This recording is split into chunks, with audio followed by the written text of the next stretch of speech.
Hey viewers, George here, and welcome to another George Talks About, where kabam! Whoa! That side of the screen is being dedicated to a new thing. I'm going to be showing gameplay footage now, because why the hell not? Because most of you people were questioning it. Anyways, it's there now, and I figure, what a perfect game to start talking about for this new thing that I'm doing than as far as I can tell, an indie game called Foul Play. I've never heard of this company that created Foul Play. I'm pretty sure the logo should be probably over there. I saw this on the Xbox Live Arcade, and it looked interesting. It advertised itself as, appearing in like a stage play format. Almost in the like sort of how Puppeteer was doing the stage thing, or like how Gunstringer does it. But instead of it being a platformer or something like that, it's a beat 'em up. So I was automatically really interested in checking it out. To be honest, if I had only played the first two levels and then did this first impression, I'd probably be not really praising this game, but I'd probably be like really happy about it and really enjoying it. But I decided to try a couple more levels, and also I wanted to get a bit more footage to show you too. And, well, let's just say that there's some things that need to be said. Like I said, it's a beat 'em up, a side-scrolling beat 'em up, sort of like Streets of Rage, other games that are like that. So it's in the style of like that. If you ever play one of those classic arcade side-scrolling beat 'em ups, like Ninja Turtles. There we go. I just thought of one. Not the new one. Dear God, not the new one. No, like the old one. Not the NES one. Point being is, it's in that kind of style where you go across, you beat up enemies, and you continue through the story and whatnot. And a lot of people usually associate those games to have a fair bit of challenge to them, which makes them really fun and replayable, and they don't feel like they're really repetitive. That's one of the biggest appeals of them. It's sort of like a fighter, but not entirely, because you got these really shitty AI opponents that you can still beat, but they're not too easy. You know what I mean. Foul Play looked really interesting because it was a style game I haven't played for a while, to be honest. So I go to play it, and it seemed really promising. In fact, it was actually a little bit comical too, which I didn't really expect, because it takes the stage aspect of it, and rather than making it look like a professional stage show, sort of like how Puppeteer did it, it sort of does it almost in this amateur-ish kind of way. So like, you'll see some of the stage hands who are trying to set the props in and the various stage themes and backgrounds and what have you, like, happening, and sometimes you'll even see the stage hands still just sort of like on stage preparing, and it's really hilarious. And even sometimes the actors themselves, they'll actually, once they've been defeated, they'll just get up and like walk off after a while, or if they're closer to the end of the screen, they'll just sort of like crawl off. Or, a cane will come in and just drag them off. It's absolutely hilarious. That's what I found really appealing to the game, is it has such a fantastic presentation.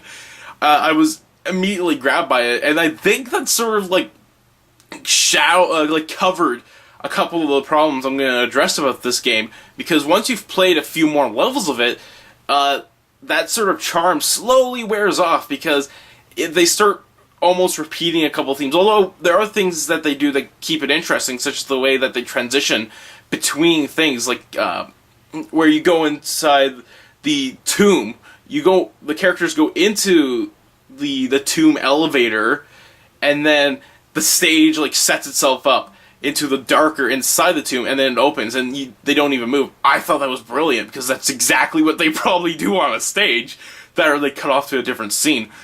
And they do a bunch of other things like that, and there's a whole lot of mechanics that work around it, such as at the top, instead of having a health bar, you have a mood bar, which essentially is what the audience's reaction to the entire stage production is.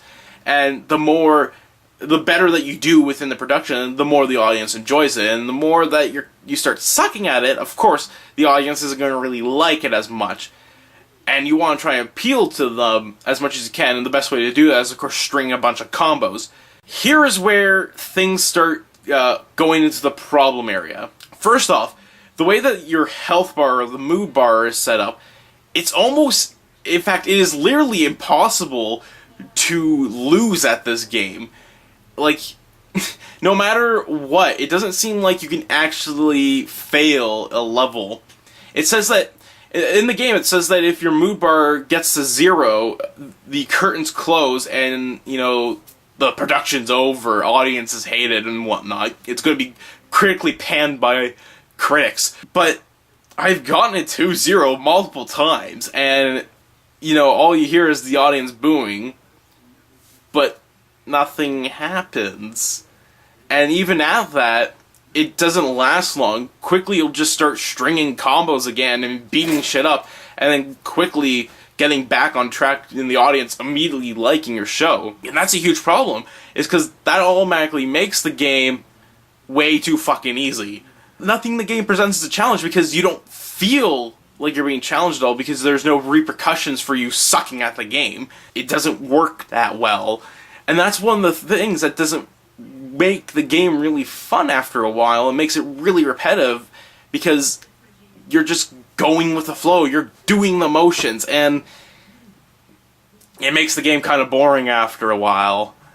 And that's one of the huge problems about the game, is that it becomes way too easy, and it has no challenges, even when you get to the bosses. Like, the bosses, sure, they'll knock you around a bit, but you barely feel the repercussions of them knocking around. Hell, you'd be lucky to fucking see them hit you with the amount of things that are fucking happening.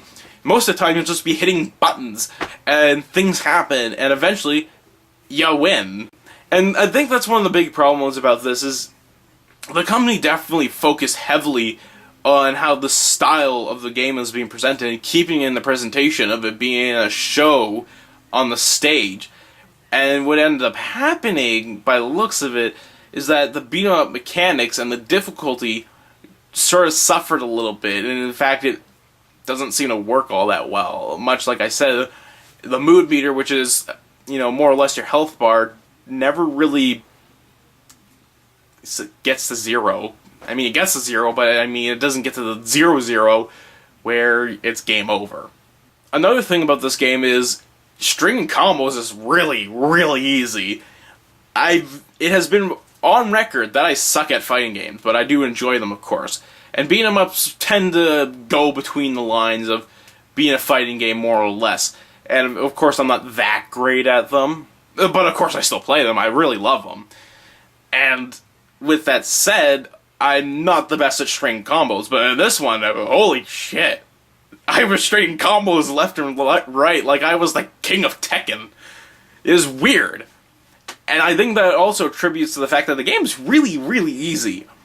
Now, with that said, if you're a novice or a new comer to the beat-em-up gameplay, then I would say Foul Play is probably the best thing to start off with, because it really is a beginner's beat-em-up, because you really never feel like you're at all in trouble. Like, at all. I mean, like, you'll breeze through the... Well, not breeze through the game, because it does take a little while, because it is very extensive in some of the levels. It just keeps going. You never really know where it's going to end. Shut up, phone. I can hear you vibrating. What else do I have to say? Is there really any other problems with the game? Beyond it being really easy and not really gaming over, that's my biggest problem with the game. Beyond that, I mean, the controls work well enough. Buttons seem responsive as far as I can tell. I mean, half the time you're being bombarded by things and you're beating things up. The presentation is probably one of the biggest things about this game that makes it really interesting and stands out a little more amongst the beat-em-up, fighting kind of games. Because it is really, really humorous and is a lot of fun. This is also 2-player as well. As far as I know, I think it's local, and I think it's also online as well. So, you can get a friend in there, you can both play it and have a little bit of fun. Okay, probably you will. I mean, who doesn't have fun with their friends when they're sitting next to each other? I mean, seriously. The music in the game, although it's more off in the background, it definitely serves as a filler for it. I mean, it does feel like it matches what's happening on screen. And what I really like about it is, the more that your mood meter goes closer to 0, the more the music starts to fade, because everyone's booing you on the stage. So I really like the fact that it does that, and sort of like how an actual stage production would be. I mean, like, the music would sort of like be died out from everyone really hating what the fuck you're doing on stage. Another thing that I guess makes the game a little bit harder, but it's really entirely optional, more or less. I mean, it doesn't really affect anything so far that I've seen in the game. Like, it's completely optional, unless you like your achievements, of course. Is that there are challenges for each stage. I should actually note, before I forget, is that there are 5 plays, which are essentially chapters in the game, and each chapter, save for the 5th one, has 5 levels in it. The 5th one only has 2 levels, so I can only assume that they're really longer, like big levels or special levels or something levels. So yeah, that's there. And each one has about 3 challenges in it, and the challenges vary from getting so many combos to only leaving a certain enemy to the last one that you kill, to doing a bunch of other crazy crap. And for the most part, these challenges are really easy. I didn't have a really big problem with it, but once again, they're entirely optional. I haven't seen them really affect anything gameplay-wise, like allowing you to get stuff that makes the game a lot more fun to play or something like that. It's just an optional challenge, that you have to do if you find the game a little too easy, and more or less, the challenges themselves are a little bit easy too, especially if you know what the hell you're doing. Even with that said, though, the game doesn't really tell you entirely how to do the challenges, except for certain ones where a kid from the audience requests them. Other than that, you sort of have to look into the challenges yourself. Like, it doesn't tell you about the smashable objects until you actually smash an object on stage. So, overall, would I recommend this game? The game was about $15 on Microsoft's Xbox Marketplace, and it starts getting really easy for the most part, but especially if you're new to the genre, I would highly recommend playing this, because it is a definitely good way to start playing. Am I entirely disappointed with my purchase? Not at all. Even though I complained about it being a little too easy, I do really love the presentation of it. And there are a couple missed opportunities. I can definitely see something like this working, especially a strategical beat-em-up sort of game where you have to sort of pander to the audience a little bit to keep it going. That'd be really interesting, and it definitely needs to be explored a little bit more for it to seem to work a bit, especially when your health meter doesn't really work at all. So overall, definitely give it a try. You won't regret trying it, and if you are new to the genre, definitely buy it. I mean, I'm not entirely disappointed. A little bit disappointed. Just a little bit. So with that all said and done, until next time, keep on gaming! Hey, thanks for watching the video. If you really liked it, why don't you hit the old like button? And if you really liked it, you can go hit the old subscribe button. If you're itching to see more videos, you can check out my last first impression video I did, which was on the wonderful 101 for the Wii U. Or you can check out my most recent VGamers review for Eminem's Beach Party on the Wii. You can also follow me on Facebook and Twitter, because people do that. So, yeah, just a little simple click on one of those will do. You know, clickety-click. So, I guess I'll just wait here then, until you do something. How's the wife and kids, by the way? Oh, that's good. Yeah.